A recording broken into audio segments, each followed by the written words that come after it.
Hello, dear bankers. नमस्कार. Good evening. You all are welcome in this session. So CAIB important concept series में आप सभी dear bankers का स्वागत है और मैं आपके साथ जुड़ चुका हूं paper 1 ABM advance bank management के लिए. आज जिस इंपॉर्टेंट टॉपिक को हम लोग कवर करने जा रहे हैं दोस्तों, वो है step taken to mitigate credit risk. Credit risk को खत्म करने के लिए कौन कौन से स्टेप हम यूज करते हैं जिससे क्रेडिट रिस्क को मिटिगेट कर पाते हैं.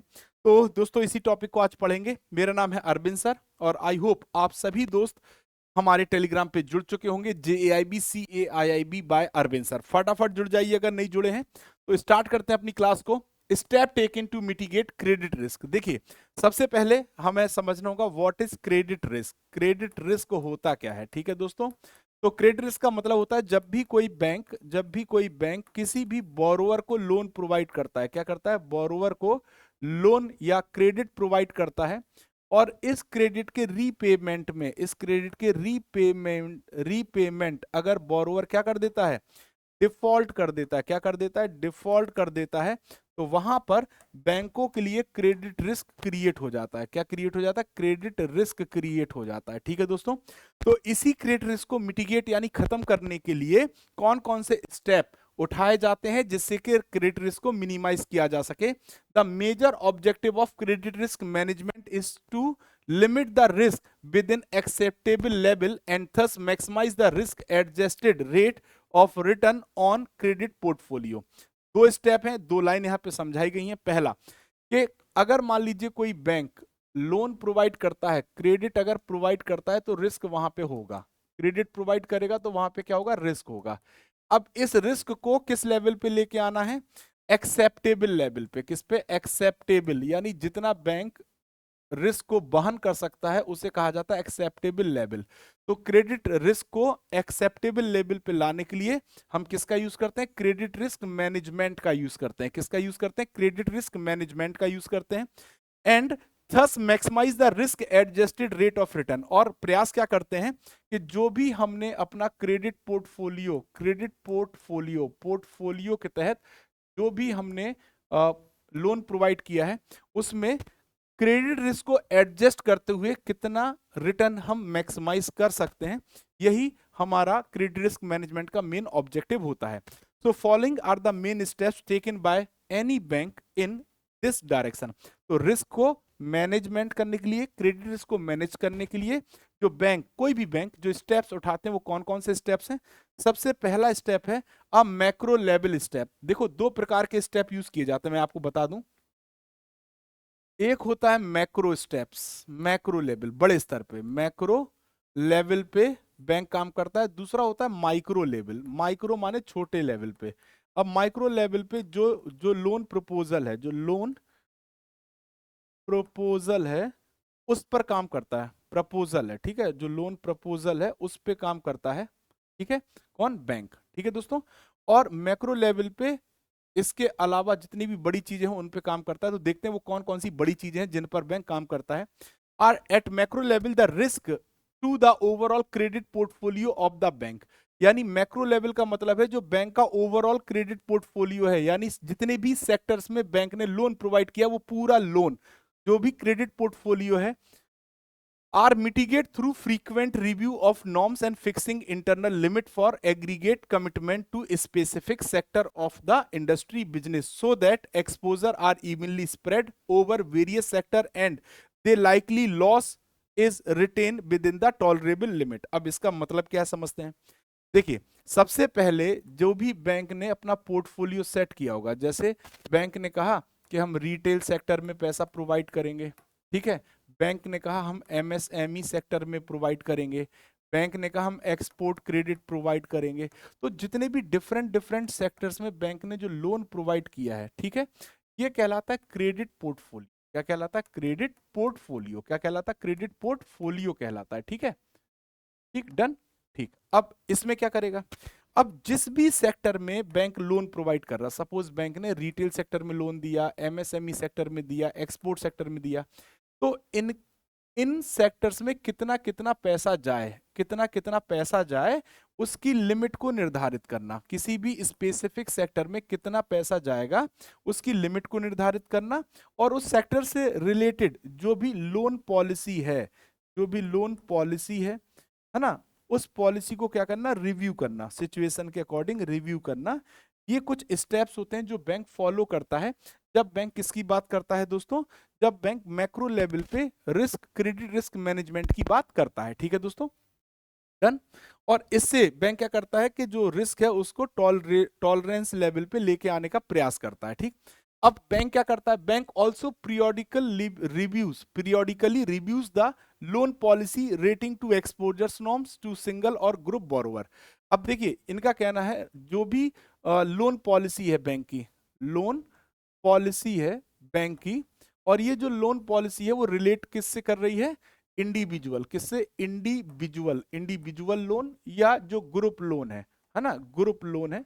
इस पॉलिसी को क्या करना, रिव्यू करना, पीरियोडिकली इसको क्या करना होता है, इसको रिव्यू करना होता है, बैंक को क्या करना होता है, रिव्यू करना होता है। ठीक है दोस्तों, as also the structure of discretionary power vested with various functionaries. तो पहले तो लोन पॉलिसी रिव्यू करेगा, सेकंड जो बैंक के ऑफिसर्स हैं, जो बैंक के क्या हैं, ऑफिसर्स हैं, जिनको क्या दी गई है, पावर दी गई है, क्या दी गई है, पावर दी गई है, उनकी पावर को भी क्या किया जाता है, पीरियोडिकली रिव्यू किया जाता है। क्या किया जाता है, रिव्यू किया जाता है, जिससे कि रिस्क ज्यादा बढ़ ना जाए।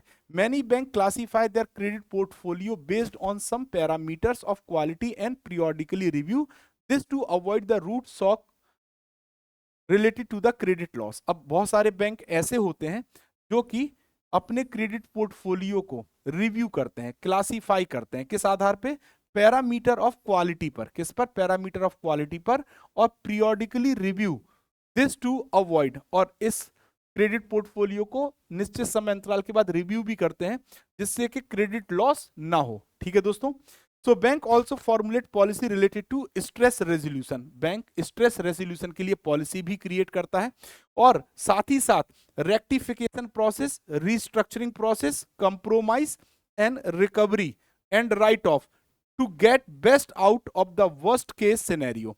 अब जैसे सबसे ज्यादा वर्स्ट क्या होगा, जब पूरा पैसा डूब रहा हो, ठीक है, तो उस केस में बैंक क्या क्या कर सकता है, लोन को रेक्टिफाई कर सकता है। रेक्टिफिकेशन का मतलब क्या है कि जो भी रेट ऑफ इंटरेस्ट था उसको रिवाइज कर सकता है, जो ड्यूरेशन था उसको रिवाइज कर सकता है, तो रेक्टिफिकेशन। ठीक है, फिर रीस्ट्रक्चरिंग कर सकता है लोन की, है ना, कंप्रोमाइज कर सकता है, कुछ भाई पैसा छोड़ के बकाया आप पैसा दे दो हमारा, या रिकवरी करेगा पूरे लोन की, या पता चला तो कभी कभी बैंक को क्या करना होता है, राइट ऑफ भी करना होता है। ठीक है, पूरा लोन ही गायब हो जाता है। तो ये सभी स्टेप्स बैंक उठाता है जब भी रिस्क को मिटिगेट करने की बात आती है। अब माइक्रो लेवल पे जब हम बात करेंगे तो माइक्रो लेवल पे क्या होता है, दिस पर्टेन टू पॉलिसी। अब माइक्रो का मतलब है छोटे स्तर पे।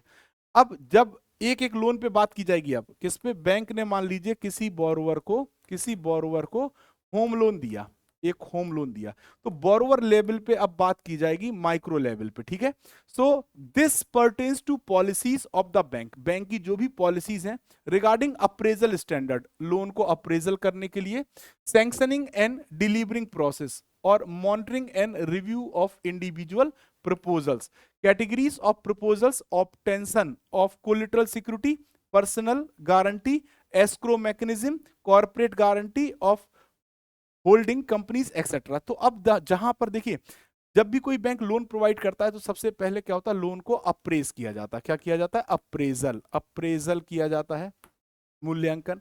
फिर सैंक्शनिंग प्रोसेस, कैसे सैंक्शन करेगा, एक साथ पैसा देगा या स्टेजेस में देगा या प्रोजेक्ट के आगे बढ़ने पर, तो जैसा भी प्रोसेस होगा। फिर बात की जा रही डिलीवरिंग प्रोसेस, कैसे लोन को डिलीवर किया जाएगा। फिर पोस्ट सैंक्शन मॉनिटरिंग करना, मॉनिटर भी करने की बात की जाएगी।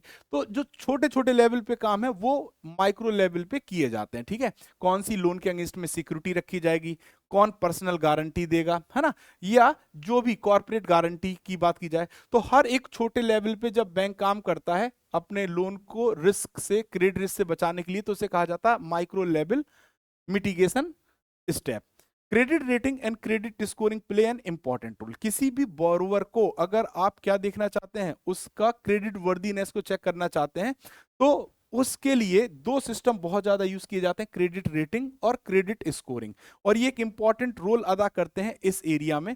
For dispersion, transfer of risk in large value accounts, bank can resort to consortium and multiple banking and use of derivative like credit default swap। तो बैंक क्या कह रहा है यहाँ पे, इन्होंने क्या कहा है कि जब लार्ज अमाउंट की बात आती है, अगर मान लीजिए कोई लार्ज अमाउंट लोन प्रोवाइड करना है, मान लीजिए बैंक के पास कौन आया, कोई बोरोवर आया, कोई बोरोवर आया, ठीक है, बोरोवर आया, और उस बोरोवर ने क्या कहा कि मुझे 1,000 करोड़ का फाइनेंस चाहिए आपसे। तो बैंक अगर 1,000 करोड़ खुद दे देगा और इसने अगर डिफॉल्ट कर दिया, क्या कर दिया, डिफॉल्ट, तो बैंक को यहाँ पे 1,000 करोड़ का शुद्ध हानि हो जाएगी। तो ऐसे केस से बचने के लिए बैंक क्या करता है, बैंक यहाँ पे syndication, syndication of loan, consortium और मल्टीपल बैंकिंग के कंसेप्ट को फॉलो करता। इससे होता क्या है, इसमें होता क्या है कि 1,000 का लोन अब एक बैंक नहीं देगा, एक बैंक 1 है, एक बैंक 2 है और एक बैंक 3 है, ठीक है। एक से ज्यादा बैंक मिलकर बोरोवर को 1,000 करोड़ प्रोवाइड करेंगे, ठीक है। 1,000 करोड़ जो बोरोवर को प्रोवाइड करना है वो मल्टीपल बैंक करेंगे, ठीक। अब मान लीजिए B1 बैंक वो बैंक है जो यहाँ पे लीड बैंक की तरह काम कर रहा है। लीड बैंक का मतलब क्या है, वो बैंक जो बोरोवर किसके पास आया था, बैंक 1 के पास, तो बैंक 1 ने बैंक 3 और 2 को ऐड किया और इनको 1,000 करोड़ प्रोवाइड करने का कोशिश किया। तो इसमें क्या हुआ कि इन्होंने दिया मान लीजिए 300 करोड़, इनने दिया 400 करोड़ और इनने दिया 300 करोड़, तो यहां से टोटल 1,000 करोड़ इनको मिल गया। तो पहला केस तो इनका भी काम हो गया। दूसरा, जो भी इस लोन की meeting, term and condition, proposals हैं, वो सब किसने तैयार किए, B1 ने। B1 क्या था, लीड बैंक, और ये पूरा कार्यक्रम करने के लिए लीड बैंक बोरोवर से क्या लेगा, फीस चार्ज करता है। क्या करता है, फीस चार्ज करता है, ठीक है दोस्तों। अब ये इसी को कहा जाता है सिंडिकेशन, कंसोर्टियम और मल्टीपल बैंकिंग। तो याद रखिएगा, जब ये लॉन्ग टर्म, टर्म लोन से रिलेटेड होगा, टर्म लोन से रिलेटेड यानी लॉन्ग टर्म का लोन होगा, ये प्रोसेस होगा, तो इसे कहा जाएगा सिंडिकेशन। अगर ये शॉर्ट टर्म के लिए होगा जैसे वर्किंग कैपिटल फाइनेंस वगैरह के लिए, तो इसे कंसोर्टियम कहा जाएगा। और सेम ऐसे ही क्या होता है, मल्टीपल बैंकिंग भी होता है, ठीक है दोस्तों। तो यहाँ पे सबसे बड़ा फायदा क्या हुआ है बैंक के लिए कि इन्होंने अपने रिस्क को क्या किया, स्प्रेड कर लिया, डाइवर्सिफाइड कर लिया, है ना। तो अभी तक का रिस्क पहले किसके साथ था, सिर्फ बैंक 1 के साथ था, लेकिन अब ये रिस्क किसके साथ स्प्रेड हो गया है, 2 और 3 के साथ, अगर डिफॉल्ट करता है बोरोवर तो, ठीक है दोस्तों। तो ये बात यहाँ पे बताई गई है। अब देखिए यहाँ पे वर्ड आया credit default swap. What is credit default swap? Credit default swap एक डेरिवेटिव होता है और is a financial derivative that allow an investor to swap or offset their credit risk with that of another investor. एक investor के risk को swap किया जाता है दूसरे इन्वेस्टर के साथ। समझ लेते हैं कैसे। सपोज यहाँ पे बिल्कुल आसानी समझिएगा कि मान लीजिए ये रिलायंस कंपनी है, क्या है, रिलायंस कंपनी है, और इनके पास एक बोरोवर पैसा लेने आया। भैया इन्होंने कहा कि हमें क्या दे दो, ये बोरोवर है, ठीक, बोरोवर है, इसने कहा हमें लोन दे दो, क्या दे दो, लोन। तो रिलायंस कंपनी ने कहा आपकी क्रेडिट रेटिंग क्या है, इन्होंने कहा B++, ठीक। अब जैसे ही B++ देखा, इन्होंने कहा नहीं, हम आपको लोन नहीं दे पाएंगे क्योंकि आपकी क्रेडिट रेटिंग सही नहीं है और मेरे पास जो मेरा पैसा है वो मेरे क्लाइंट्स का है, उसको मैं ऐसे बर्बाद नहीं कर सकता। अब इसी प्रोसेस में एक और कंपनी आ गई, मान लो एक्स, कंपनी एक्स आ गई, और एक्स ने कहा कि रिलायंस आप इनको लोन दो, है ना, अगर आपको इस लोन पे कोई भी डिफॉल्ट होगा तो उसकी भरपाई मैं करूंगा। यानी रिस्क किसका था, रिलायंस का। रिलायंस ने किसको शेयर कर दिया, एक्स को। एक्स कंपनी क्या करेगी, एक्स कंपनी क्या करेगी, इसके लिए जो रिस्क इसने शेयर किया है उसके लिए प्रीमियम या फीस चार्ज करेगी, किससे, रिलायंस से। तो अब यहाँ पे जो रिस्क रिलायंस का था इनको लोन देने पे, वो किसके पास चला गया, एक्स के पास।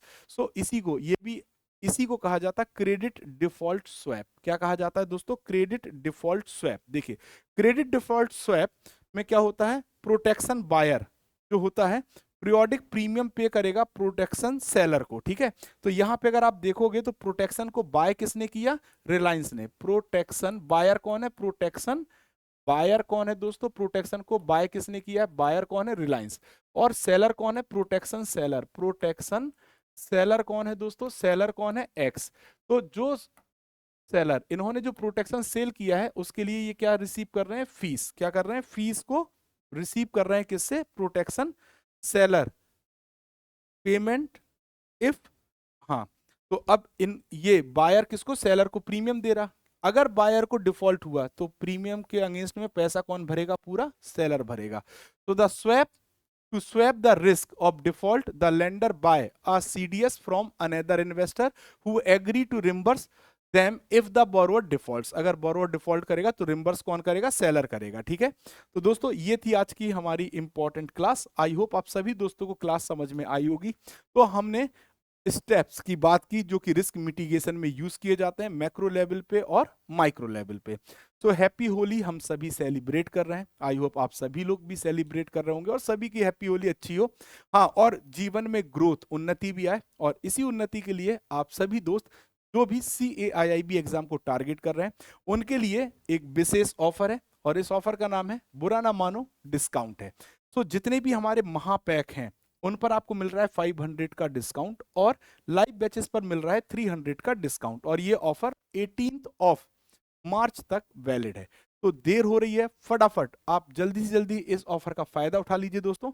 साथ ही साथ अगर आप CAIIB जून 2025 जून 2025 एग्जाम को टारगेट कर रहे हैं तो आपके लिए CAIB महापैक बेस्ट है, जहां पर आप अपनी कंप्लीट प्रिपरेशन कर सकते हैं अंडर वन सब्सक्रिप्शन। तो CAIB महापैक 6 मंथ का आपको मिलता है 2,999 रुपए में, 12 मंथ महापैक मिलता है 4,999 में, 24 मंथ महापैक मिलता है 6,499 में। महापैक का सबसे बड़ा फायदा है ऑल 4 कंपलसरी पेपर प्लस आपका इलेक्टिव पेपर यहाँ पे कवर होता है, तो आपको किसी भी पेपर के लिए अलग से कोई सब्सक्रिप्शन नहीं लेना पड़ेगा।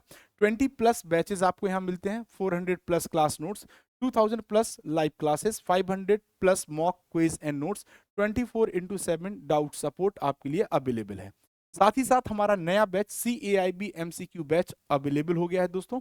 आप इस बैच को सब्सक्राइब कर सकते हैं लीस्ट प्राइस 1,899 रुपए मात्र में, और यहाँ पे आपके चारों कंपलसरी पेपर कवर हो जाएंगे। तो इस डिस्काउंट का फायदा उठाइए। और साथ ही साथ यदि आप हमारे इलेक्टिव पेपर के वीडियो कोर्सेज चूज करना चाहते हैं तो रूरल बैंकिंग का कोर्स 499 रुपए में है। साथ ही साथ अगर आप देखोगे तो HRM का कोर्स 699 रुपए में है, और अगर आप देखोगे तो हमारा सेंट्रल बैंकिंग का कोर्स भी 699 का है, और risk management CIB risk management का वीडियो कोर्स भी 499 रुपए में उपलब्ध है। तो लीस्ट प्राइस में आपकी कंप्लीट प्रिपरेशन हो रही है। आई होप आप सभी दोस्तों को आज की क्लास समझ में आई होगी। एक बार रिवाइज जरूर करिए, क्योंकि यहाँ पे जो कंसेप्ट हैं वो थोड़े से बड़े हैं, थोड़े से कठिन है, लैंग्वेज कठिन है, तो एक बार रिवाइज करेंगे समझ में आ जाएगा। बकाया मैंने आपको बताया ही है। तो थैंक यू वेरी मच, आज के लिए बस इतना ही, फिर मिलते हैं नेक्स्ट क्लास में। तब तक के लिए थैंक यू ऑल।